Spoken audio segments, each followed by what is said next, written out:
Welcome to Soul Spark. These episodes are brain snacks, brief bite-sized reflections from my personal journey, designed to be digested in just a few minutes. I'm not here to tell you how to live or what to do. I'm just here to share my stories and the questions I've wrestled with along the way. My hope is that by sharing what's moved me, I might just spark something in your soul today. Let's dive in. Episode 4. The Lineage of Approval. Have you ever felt like there's a ghost in the room when you're making a big decision in your life? I don't mean a scary ghost, I mean a presence, a pair of eyes watching you from the shadows of your own mind. For me, for a long time, those eyes belonged to the men who came before me, my father, my grandfather, the long, silent line of men whose blood runs through my veins. As I grew older, I realized that their unspoken expectations were sitting on my chest like an invisible heavy weight. On May 17, 2023, I sat down with my journal and I had to face a very hard, very painful truth. I was still waiting. Even at my age, and even with everything I have built in my career, there was still a part of me, a small, younger version of Dennis, standing on a stage, looking into the dark wings of the theater, just waiting for a nod. I was waiting for a, "Well done, son." I was desperately waiting for the stamp of approval that says, "Yes, you're doing it right. You're a good man. You're one of us." But here is a heartbreaking truth about our lineage, especially the generations of men that came before us. Often those men simply didn't have the tools to give that approval. They were taught to be providers, protectors, and unbreakable rocks. They were taught that emotions were a liability, that vulnerability was a weakness, and that enough was a destination they would never quite reach themselves. They simply lived in a world of pure survival.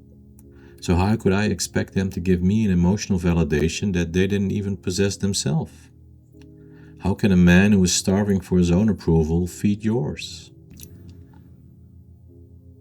That day in May, I decided to stop the wait. I decided to hand the heavy staff back to them. I realized that as long as my internal compass was pointing toward their version of north, I would never find my own. I'm a seeker. I'm a man who wants to explore the quiet spaces of the soul. Concepts that would have sounded like completely foreign language to my grandfather. He lived in a world of survival, so that I could live in a world of soul. And that gap between us? It isn't betrayal. It's exactly what evolution looks like. I wrote in my journal about the working Dennis, the version of me who constantly performs, who earns, and who tries to be a good man by their old definitions. And I realized that version of me was completely exhausted. I was carrying the heavy bricks of multiple generations, trying to build a house that wasn't even my style.